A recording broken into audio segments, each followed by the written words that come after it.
when I was watching one of the episodes of Meet the Simmons, there was something that Marcus said, which I thought they were watching a reaction video, and he said, I'm not gonna quote word for word, but he said something to where in your relationship, if you're not having future talks, then there's a problem.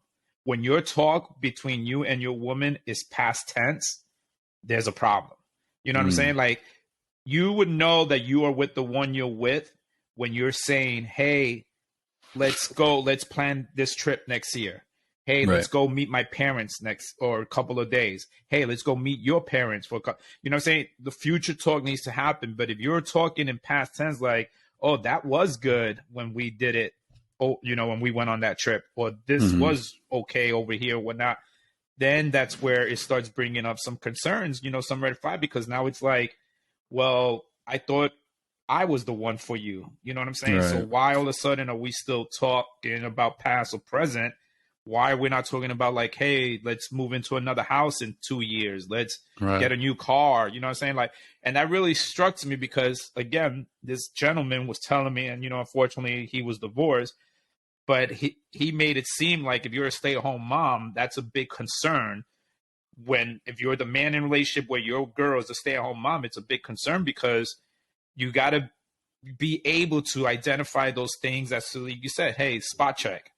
How's everything going, honey? We good? Are we still a team? Like, what's happening or whatnot? Because visually, I think maybe you could probably sense if something's not right with her. You know what I'm saying? Like, her demeanor might change, her attitude. She might be negative more often than at times. You know what I'm saying? To where then you could probably put a spot check.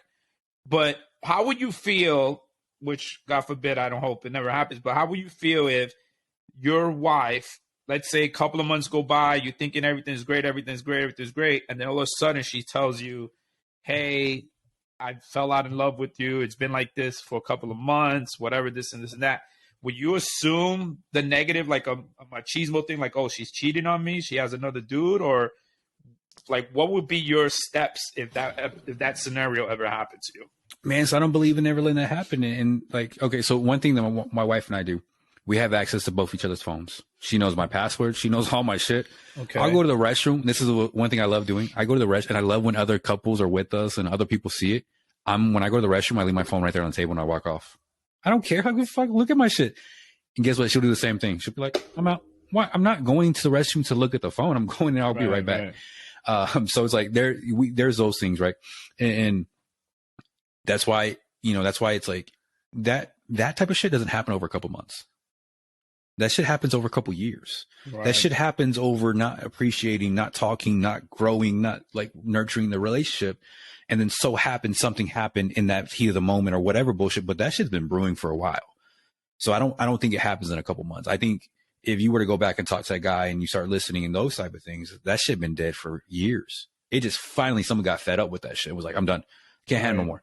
That takes a while. And when a woman normally gives up, if a woman does fall for it, that's a bad sign because women are naturally can endure a lot more. And so that's why when they pull the cord, I think it shows a man he wasn't there for a very long fucking time. And you got to do those things. One thing that we do is shout out to the Simmons as always, but we'll watch some of their videos or she'll watch a video and ask me to watch it. And it's like, what do you think about this? And we'll have a conversation. Mm-hmm. Have a fucking debate. I agree, disagree. I this and this and that. We're not always going to disagree or agree or disagree, right? Sometimes I'm like, well, okay, I can see this from this point of view. Well, I thought about this. And, we're having these conversations that are sparking a debate and it's about marriage or about different thoughts or whatever. But that's also it, man. Like, what are you doing? And like, to my wife today, or I think I told her last night, it's either last night or at the lunch. But I go, I'm still trying to date. I'm still trying to woo you. I'm still trying to show you that you picked the right guy.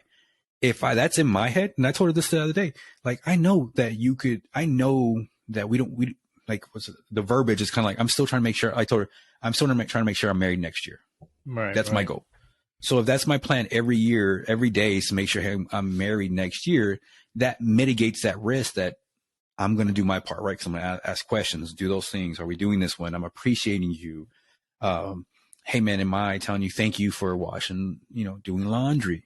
Hey, thank you for making my food. Because you made my food, I'm going to like scrape it off. I'm going to clean the plate and I'm going to put it in the dishwasher. I'm going to do something for you to let you know that's that. Now I will tell the ladies, married or not, in my opinion, most men are actionable. We don't say things with our voices or anything. We say things with our actions. So when a guy says he loves you, that doesn't mean shit.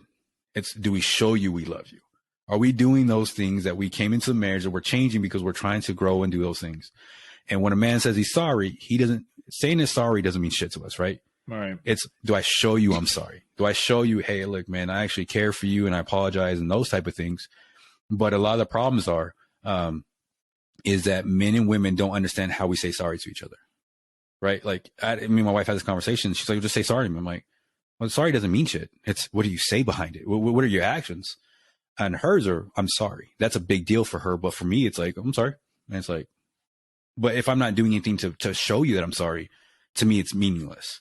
Right. And so once you can learn the difference about how we communicate, there's that. Now that we have talked about this, I am now starting a coaching program, or not a coaching program. I'm starting a Discord server for all married couples to come now. And for $5.99, we do 4 monthly installments of $19.99. I'll give you marriage advice.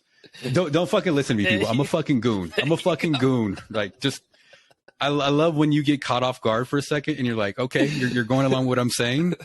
And then you're like, holy shit, this is just fucking ridiculous. But no, it's utterly ridiculous. I'm not doing any of that dumb shit. Marcus and Chantel are way more qualified than I am. And those things. I'm just a fucking goon. But there you heard, ladies and gentlemen, from the married guy himself. Mr. Marital fucking life coach over here. Right there, dude. It's weird how you throw away the life coach. I know we're talking about something serious, but it's time to get ridiculous. Dude, what do you think about people that are always like they say they're life coaches? Do you believe in that stuff? I don't, honestly. I have to, like, you need to be validated. You know what I'm saying? Like, what are your credentials? How many people you've actually done life coaching session? So I believe in therapists. I think a therapist, like psychiatric, psychology, whatnot, I think those are good resources to help you with certain dilemmas that you're dealing with in life, you know, anxiety, depression, whatever the case may be. Yeah. I think they do help just because of the fact that it's private. Because if I open myself up to my boys, I'm either going to get laughed at, I'm going to get clowned at, you know what I'm saying? Like, I think there's certain friends or even family that I could probably go to be like serious, like, hey, this is bothering me. What do you think? Right. Whereas other people will be like, yo, what the fuck? Suck it up, man up, you know, whatever the case may be. So I think with psychiatry, psychology, I think with that, a lot of people sort of like it because of the fact that it is in a private setting. You know what I'm saying? Like, you're not going to be mocked at. You're not going to be made fun of. You're not going to be pointing fingers at it. Like, for example, The Sopranos, right? It's a show about a mafia family and everything, a big hit series on HBO. There's this one scene where they put in the nephew, they did an intervention with the nephew. And it's you know, it's Tony Soprano and his captains, you know, the mafia family is there, and the kid is Tony Soprano's nephew. So they bring in, you know, like a psychiatrist and everything, and they're trying to, you know, tell him, hey, this is a safe place, and you know, these are family that care about you. So, you know, in the intervention, they say, like, you know, have people say some nice things. So the psychiatrist points, or the interventionist points to somebody, goes, why don't you start off first?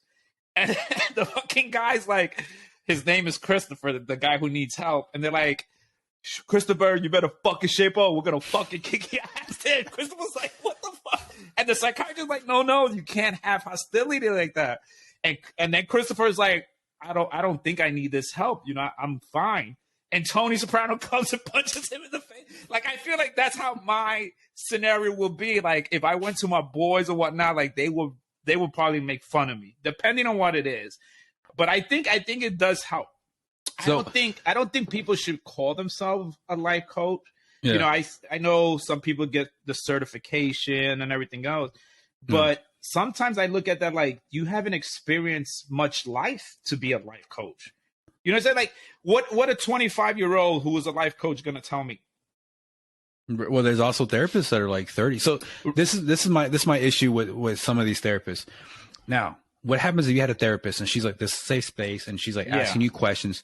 She's never giving you no fucking advice. She's just asking you, what do you think, right? And then 2, so that's my biggest issue. Therapists never fucking give you advice. They ask you what you think. And it's like, for fucking, to save me $5 fucking grand, I'll go talk in a fucking mirror. Like, you're asking me rhetorical questions. Right. You're like, how does that make you feel? Well, you know what I mean? Like, again. For an hour long. Yeah, you know what I mean? It's like, segment. What did we really accomplish here? I fucking asked myself questions. So that's my whole thing. Like, and also, now if you had a therapist and she was doing those things and you were paying good money and you found out she was in debt, you found out she had a credit card debt, does that take away any of her credibility? It does. So this is why I'm saying it is, and this is like a thing that I've been thinking about. Like, you have these therapists, but they have regular lives and they're regular people. They're flawed just like everybody else.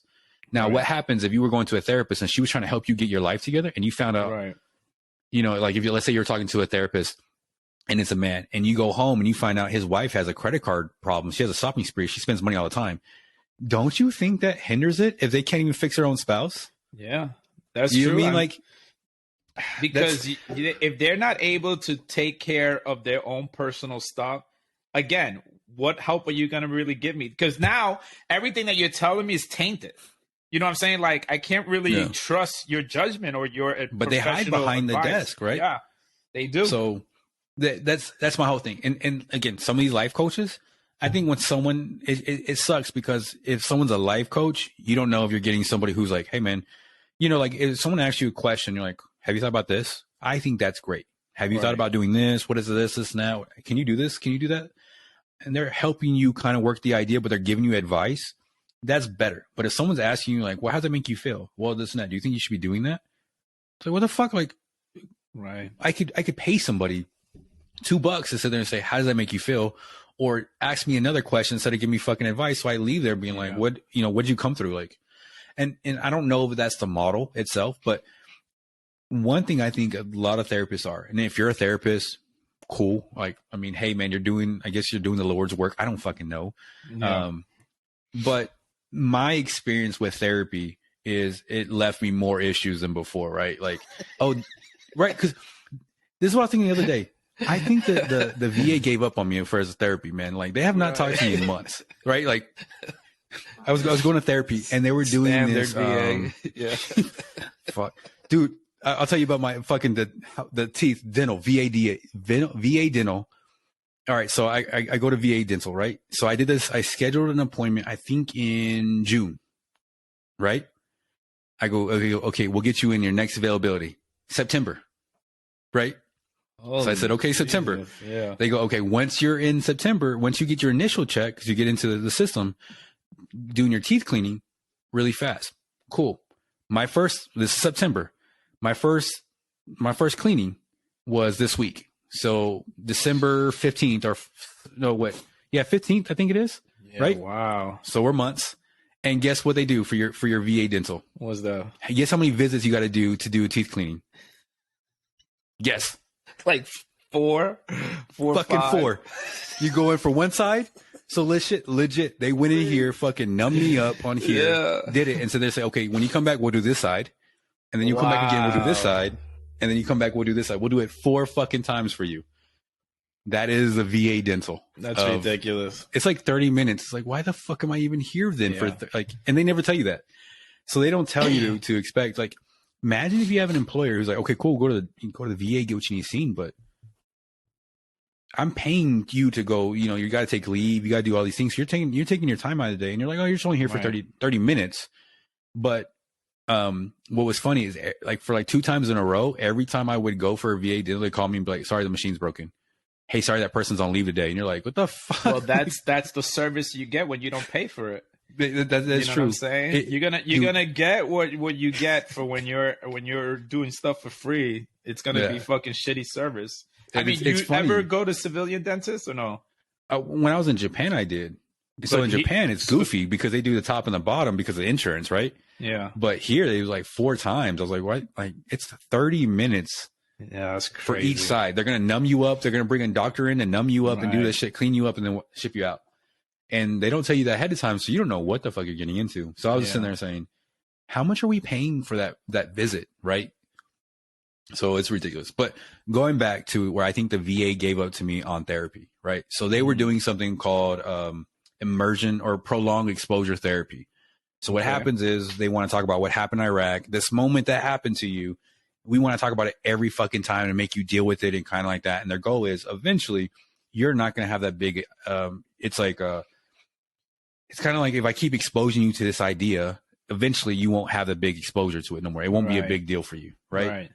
No, fuck that. That shit's horrible, man. That was the worst thing I ever did. I was like, I told another person this weekend. I talked to Gallant Few. They're helping me out. I'm talking to Gallant Few. They're a veteran organization. So I'm about to do a Patriot Challenge for them, which hopefully you help me run 2 miles a day. Anyways, so basically what they're doing is this exposure therapy, like this prolonged exposure. They just want you to feel shitty every time you come in there, and then you're going in there every week for an hour. So every week you're going in there, making you feel shitty. Okay, we'll come back the next week. You're going to feel shitty. Right. We're going to do that for 12 weeks in a row and make you just feel shitty. So I was telling them, I told the Gallant Few, and I was like, I was having issues because I'm stressed. Yeah. I'm going to this place stressing out. I'm anxious and I told the lady, I told the therapist, like, I actually quit that shit, and they stopped calling me because I was like, I'm coming to the VA. And I'm hoping I don't get into any kind of confrontation because I'm going to lose my shit because I'm already like nervous. I'm coming here. When I leave here, I have to go straight home because I'm really worried that if I meet anybody, I'm going to have any issues with them because you're having me talk about this shit instead of like that because you hope that that's what it was. Right. And it was like, and so like when I said that, hey, look, man, like, I don't like this shit, man. It's not making me feel good. I'm having more issues than ever before, et cetera, et cetera. They're like, okay, cool. And then they canceled my appointment, and I haven't heard shit from them at all. They just stopped calling me. I was like, all right, cool. So the last thing the VA heard from me was like, hey, I'm feeling depressed. I'm not doing good mentally. This shit's really fucking me up in the head. I don't want to do this no more. And they're like, okay, cool. And they just said, okay, cool. You're done with VA therapy. Like, you're done. All we had, you have experienced our full length of services. Have a good day. We're going to go help someone else. So I was telling my wife, though, I was like, can you fucking imagine?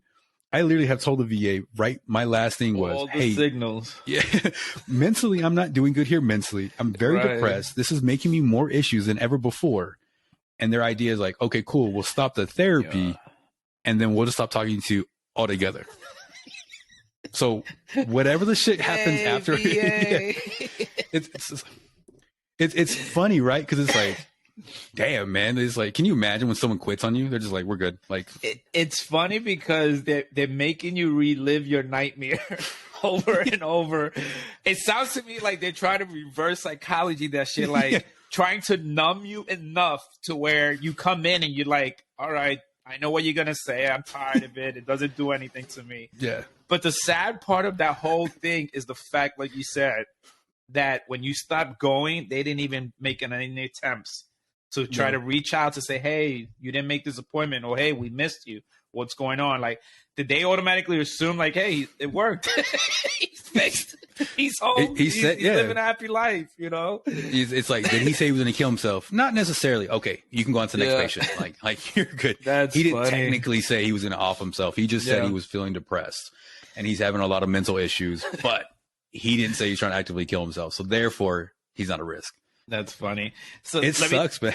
Let me tell you this. So when I went to New Jersey, right, 2 things happened to me. One, for some reason, fucking New Jersey, you cannot get plastic bags from any store. If you go to Walmart, you have to bring your own bag. If you go to a liquor store, you have to bring your own bag. Even for a liquor store? Even for a liquor store. So I went to the liquor store. I bought 2 bottles, and I said, hey, can you bag this for me? He goes, 50 cents. I was like, what the fuck? He was like, yeah, it's illegal in Jersey for these vendors to sell you or give you a plastic bag. Not sell you, but give you a plastic bag with whatever you buy. So we had to fucking go into Wawa, and we bought a plastic bag just to fucking have with us to fucking take whenever we want to go shopping. I was like, this is dumb. That's why I'm glad I don't fucking live in New Jersey, New York, or anything like that.